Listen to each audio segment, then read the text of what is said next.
Inference about two population means dependent samples. So here we're testing before and after data. Before and after data is typically if something works, and if that thing actually has a noticeable difference. So the formula is mean minus population mean divided by sample standard deviation slash square root n. So let's say we measure the matched pairs, and we measure person A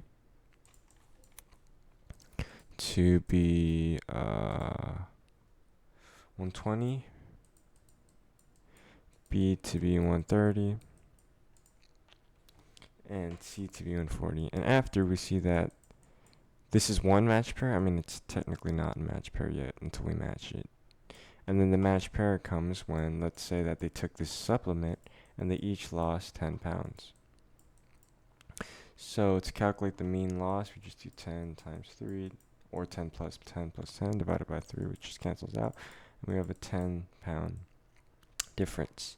So we just do 10 minus population mean, which is typically going to be 0 because we're going to assume the drug doesn't work.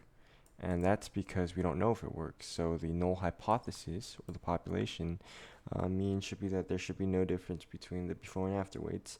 And then we just divide it by, I believe the William T. Gossett t-score. Yep, the t-score, which is simply sample square root deviation. So divided by square root n. So this is some pretty simple logic. They each lost 10 pounds. So the sample mean is 10 pounds. And also you make a distribution of all these differences. So this is minus 10, or 10, I guess, because it's a difference of 10. You make a distribution that way. And once you make the distribution, well, you don't really have to. You can just use this formula. It will calculate how far it is, and then degrees of freedom, which is n minus 1. So it will be amount of people, or categories, minus 1, and you can match it up with the chart, which will give you the probability at a certain critical point. And as you mentioned, a critical point is simply the point at which your confidence interval ends, I guess. So if it's in the data, then it is not statistically significant, because that means it's not far away enough and there's not much change. So this can be not attributed to the drug.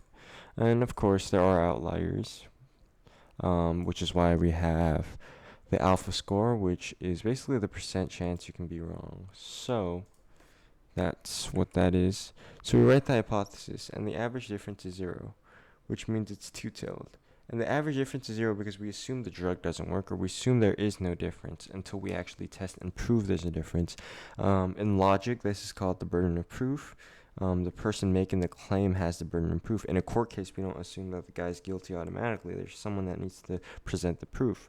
And that kind of goes back to hypothesis theory, or hypothesis testing. So you find the t-score, which simply is average difference, as we mentioned before, mean minus population mean divided by standard error, corresponds to degrees of freedom, which is n minus 1. Yeah, so it's pretty simple. Robustness is if the test still works, even if the data isn't perfectly normal. And that's because I guess the differences work as well. And I'm not sure why this is the case, actually, now that I'm thinking about it. Maybe it has to do with the central limit theorem, but no idea. So let's construct and interpret confidence intervals for the population mean difference of matched pair data. So the confidence interval, as we know, is just the z-scores times the standard error, which will give you how far away it is in actual terms of the unit, and not standard deviations, because z-scores are just standard deviations. So it's just t-score times standard error. It'll give, it's actually t-score here because we use degrees of freedom, and it gives us it in the units of mean. So it just means 2 means away, 3 means away. So the reason we only need one sample, as long as the original one is normally distributed, or the sample is above 30 deviations, or sorry, it should be 30 trials. No, it's 30 deviations because central limit theorem. And we don't have 30 trials here. We're using matched pairs. So it allows us to use the central limit theorem and degrees of freedom distributions, assuming that our sample mean is the best estimate.